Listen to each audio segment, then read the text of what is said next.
Well, class, today we begin our discussion on the media. And to highlight how the media works, it's important to note that each medium or each vehicle, as I'm going to refer to in this class, really shapes the media differently in how it relates to the government. Some with positive effects, some with negative effects. But we're really going to treat this unit as, in some ways, partially how the media and government works together, and also just basic media literacy. In other words, how do we interpret and how do we vet what's given to us, especially in this day and age when, let's be frank, there's been times where the media has been a problem and there's been times where the media has been a great advantage when we're trying to decide what's true and what isn't. Let's start first with this quote from John F. Kennedy. He was once asked by an NBC reporter, so just to give you background, JFK was the first president to do televised press discussions. Beforehand, the press would interact with the president, and there would be a transcript of it, but there wouldn't be anything recorded for the public. So Sander Vancour said once, "You once said that you were reading more and enjoying it less. Are you still an avid newspaper reader, magazine? I remember those of you who traveled with you on the campaign, magazine wasn't safe around you." In other words, JFK would scoop it up. And John F. Kennedy responded, "Oh, yes. No, I think it's invaluable. Even though it may cause you, it's never pleasant to be reading things that are not agreeable news, but I would say it's an invaluable arm of the presidency as a check, really, on what's going on in the administration. And more things come to my attention that cause me concern or give me information." So I would think that Mr. Khrushchev, this is referring to the Soviet Union premier, operating a totalitarian system, which has many advantages as far as being able to move in secret and all the rest. There was a terrific disadvantage not having the abrasive quality of the press applied to an administration. Even though we never like it, and even though we wish they didn't write it, and even though we disapprove, there isn't any doubt that we could not do the job at all in a free society without a very, very active press. In many ways, the press functions as what we would call a linkage institute. It links the people of the country, to the government. And John F. Kennedy certainly here is saying that we couldn't certainly interact with the public in a way if we didn't have the free press. Now, the media as a linkage institute certainly has a lot of power in what they reveal to the government and what they reveal to the public. And we'll get into that later in the unit. But there's no question that without a free press, we wouldn't have the search for truth. And as we have here, when we don't have a free press, it's, as Mr. Kennedy pointed out, it's similar to a totalitarian system, which moves in secret, and whatever the state says goes. So let's keep that in mind as we go through this media unit that, yeah, there's problems with the media. However, there's, as John F. Kennedy said, a terrific disadvantage of not having the abrasive quality of the press applied to the government. There's three types of media we're going to talk about, and you can obviously reference this note-taking guide here. Three types are broadcast media, print media, and online media. And note I have it in italics here or parentheses, not social media. So social media is not the news. I'll get into that a little bit. Let's first talk about the broadcast media. The model of delivery when we talk about broadcast media is television, radio, and really podcasting in some ways.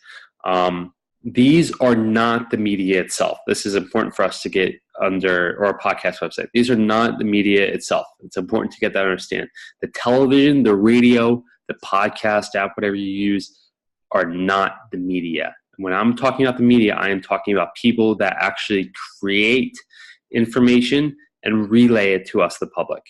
You might be getting slightly different information in another class, when people talk about mass media, and certainly we could say that maybe these are mass media in terms that they get a lot of information out to people. But for the purposes of this class, we're really going to be talking about the people of the media and news organizations and how they relate to the people of the country.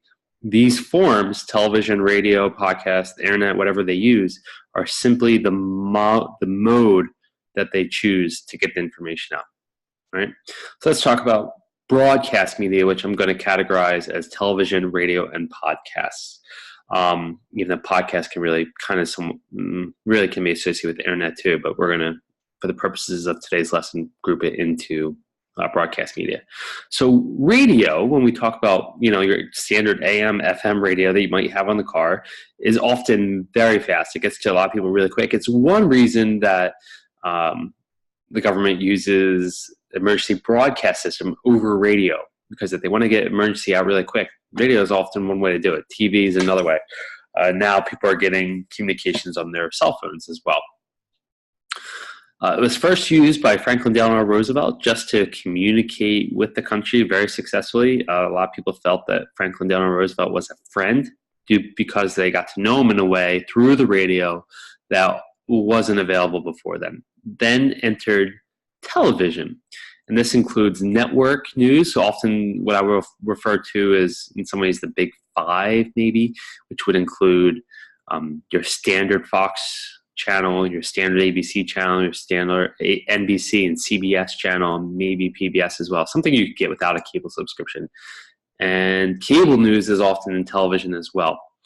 All of these are regulated by the Federal Communications Commission. And the reason the federal government can regulate, in some ways, what each station does is because the government technically owns the airwaves.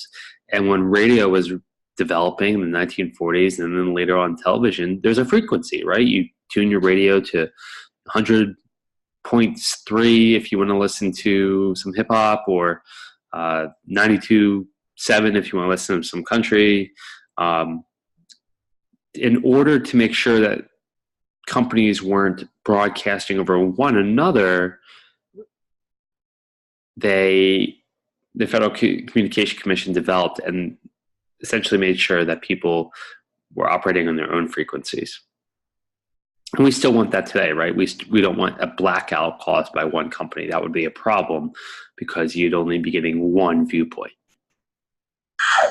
So the Federal Communication Commission can regulate each of broadcast and radio, less so in podcasts, but nonetheless, they can regulate not necessarily in terms of what content goes on there, but there are a couple rules that we'll get to later in the year. But they can, in some ways, regulate certain decency laws. So that's why you don't see many curse words on TV, or nudity, or graphic scenes that are full of violence. Little note on that: in the 1940s, it wasn't uncommon for people to go to a movie theater and see really graphic depictions of World War II, even Holocaust camps. But now it's pretty rare that those things would be shown on TV, even though they may be implied. Right. Let's talk about television and television news a little bit more. So often when we talk about networks, they're often more related to the headlines. They're just going to give you a brief synopsis of, especially if you're looking at primetime news on the major networks, of what happened in the day, but they will really only have a half hour because it doesn't necessarily cost anything to broadcast per se, besides the equipment. They have to make their money through advertising. So they have only so much time to advertise and to talk about an issue. When we talk about cable news, there are three major cable news networks: Fox, which has a more right of center or right on the political ideological spectrum leaning; CNN, which is not neutral. I'll get into that later in the unit. And MSNBC, which has a more left leaning perspective on the ideological perspective. There's others out there that you might be able to get access to, like Bloomberg News, for example. But these are news where they constantly are on 24/7. And you would think there's this time to go into news stories in depth, but they too have to meet advertising deals, and they have to get people to them. So they oftentimes will focus on headlines. They'll often be more sensational. They will often tell you what to think, not necessarily how to think. In other words, they might not always present the facts. Oftentimes it's more commentary than it is the actual news themselves. That's not to say they don't do reporting.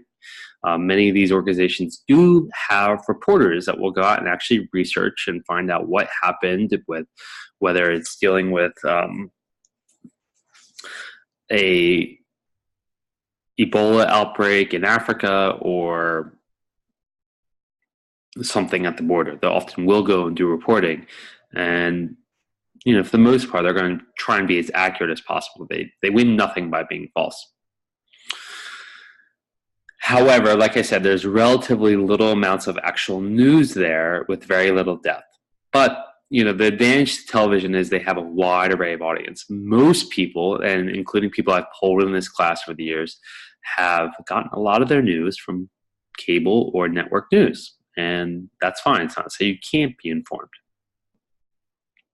They're regulated by the FCC. We'll get into those regulations a little bit more. Podcasts are really something new, and they are not regulated by the FCC since they primarily occur through the internet.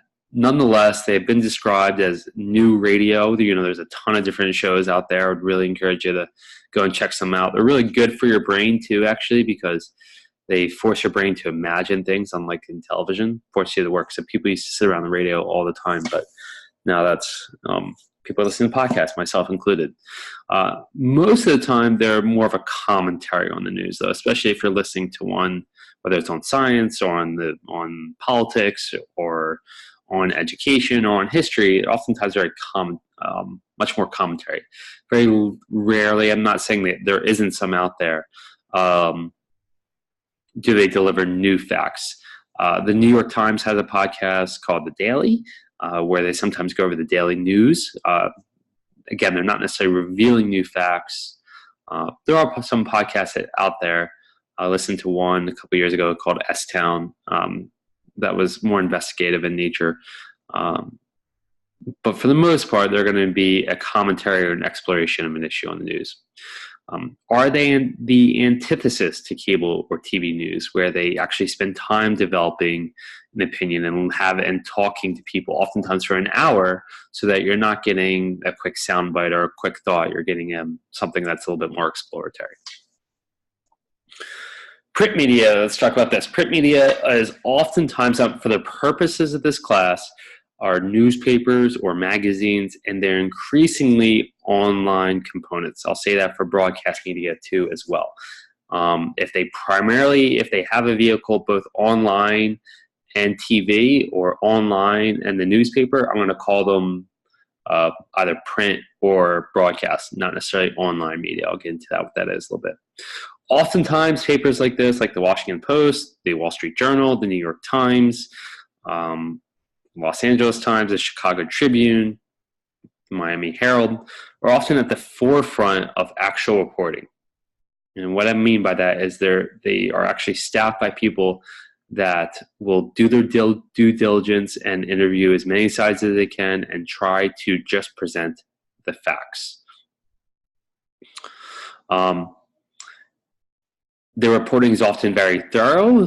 The New York Times, in many ways, is known for correcting even small grammatical mistakes later on. Of course, many people aren't catching that, and that's a problem too. But nonetheless, they try to be very thorough. And even though they're biased, and I'll get into that a little bit, they can be highly credible. What makes something credible? Well, if you can verify it from other sources, essentially. It's not hearsay. You can tie a name to someone that's saying something, and you know that that person isn't motivated by some other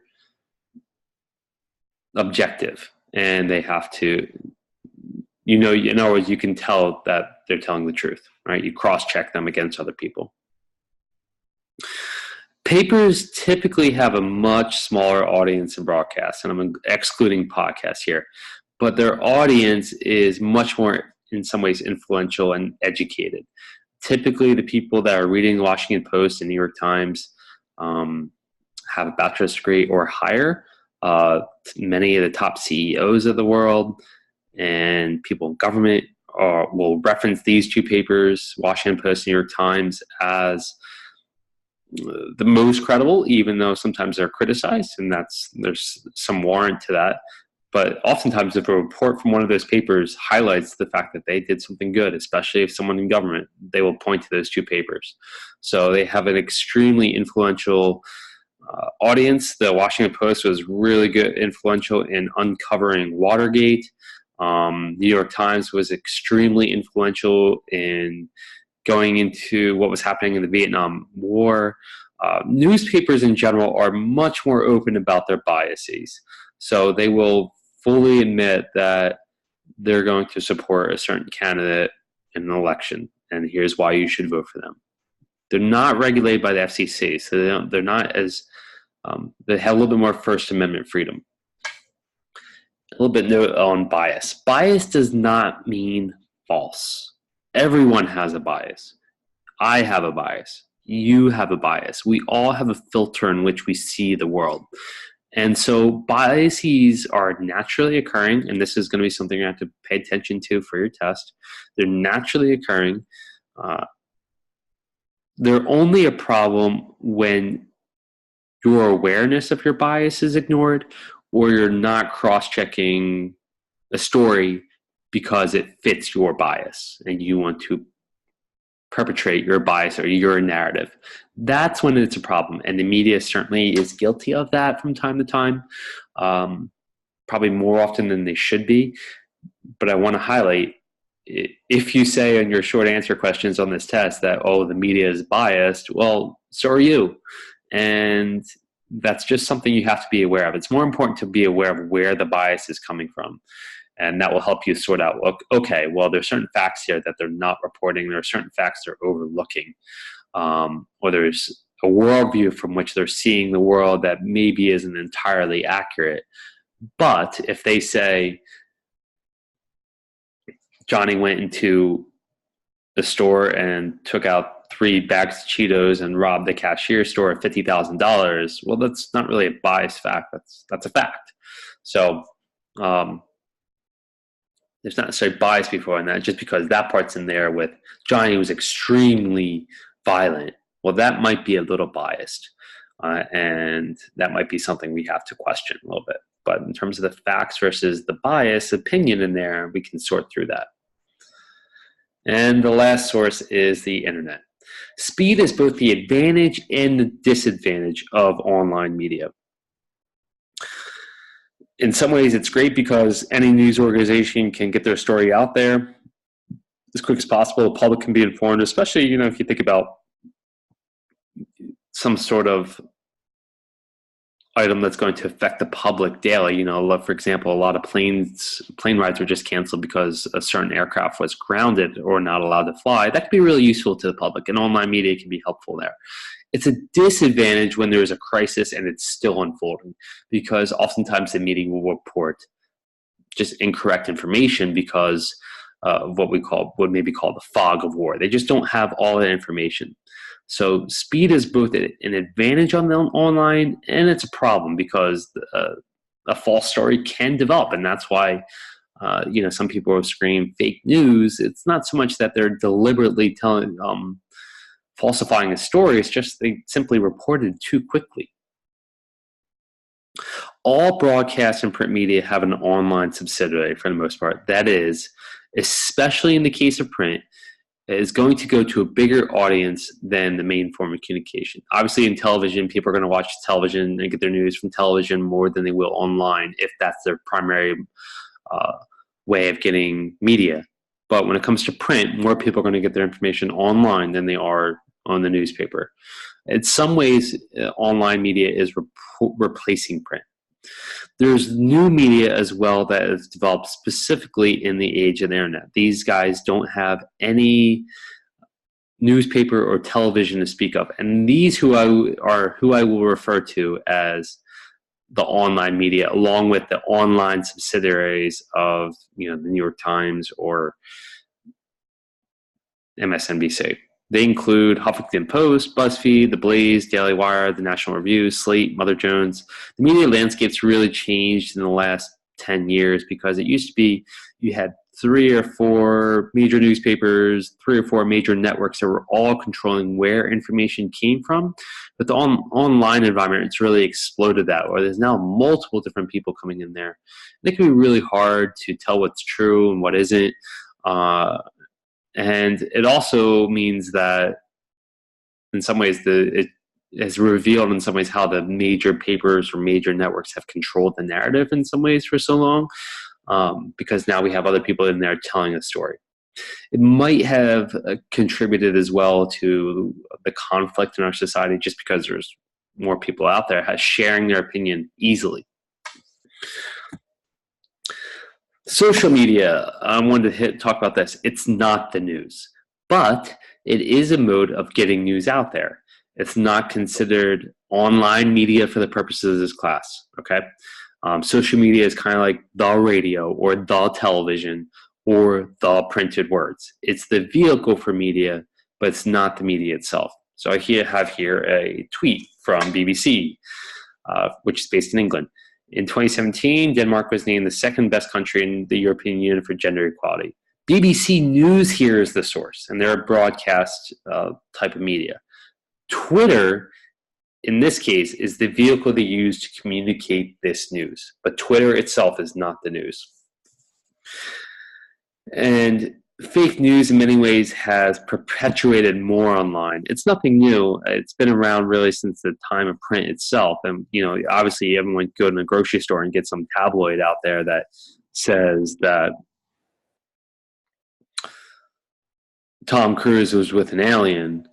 So it's nothing new, but fake news is perpetuated more online because of the speed. In other words, a news company could put up a tweet like this one that I have here, and it could be retweeted 50,000 times before BBC, if they wanted to, say, oh, that was a joke. And the joke tweet might be lost in translation, but the news story goes on.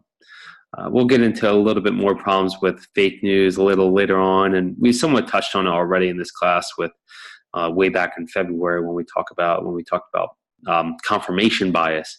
But online makes fake news worse. So just to review, 3 main types of news sources out there are broadcast media, print media, and online media. Each of those has their advantage and their disadvantage. You should have in your note-taking guide up here an idea of what those news sources look like, okay?